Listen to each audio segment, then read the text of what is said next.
First we have the source code. Source code is what is written in C or C++ or Python. Okay, so that file that you create is in C source code.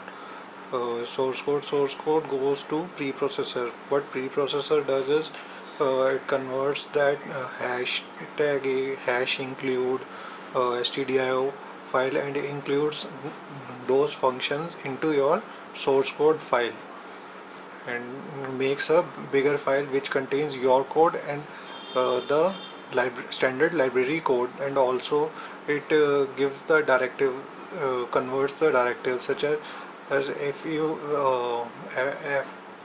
have defined something like hash define uh, n equal n says 4.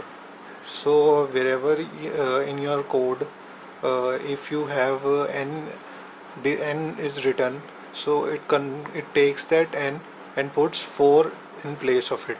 Okay, so that is the function of preprocessor. Then passing through preprocessor we get preprocessed code. Then preprocessed code is what gets into compiler. Compiler takes this preprocessed code and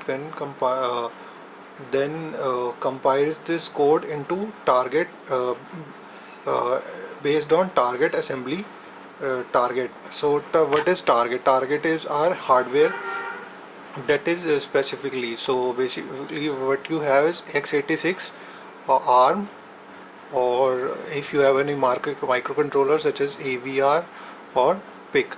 So it compiler converts that preprocessed code, high level code, into the assembly code based on your target machine. Okay, then we have is then this assembled code, assembly code is goes into assembler. Assembler converts that code into machine relocatable machine code. So basically this assembler takes ASM codes and then converts it uh, uh, into uh, uh, machine code. Basically it adds certain features to it, such as which registers are going to be used, and also simply optimizes the code for the target machine. Okay, then we have linker. So assembler has an all link assembler does not there are certain functions such as printf for outputting. So if you have used printf in your uh, in your program, so you know that you will be writing printf a lot of time, such as printf hello world, printf to print certain variables output on an monitor. Okay, so every time you have to write a printf. So what happens in this process is uh, printf function gets included a lot of time, and it increases the size of the main code. And since the computer memory is very limited, so what it does is rather than including every time printf is gets into it, so assembler makes a linking request for the special linking request for printf function. So depending and then we have linker. This linker what this linker does is it takes that special request and then links it to the printf function. So printf function is already into the memory, and then it says that go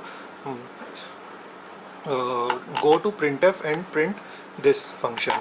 And then we have loader takes. So after the operation of linker converts, after the code is passed through linker converts every code into executable machine code. So basically now what we have is a binary file which has code something like this. Okay, so high level to machine code. then this binary file is taken by the loader. Loader takes this binary file and puts it into the main memory, and when we execute this from memory, it starts working. So this is how the whole system works.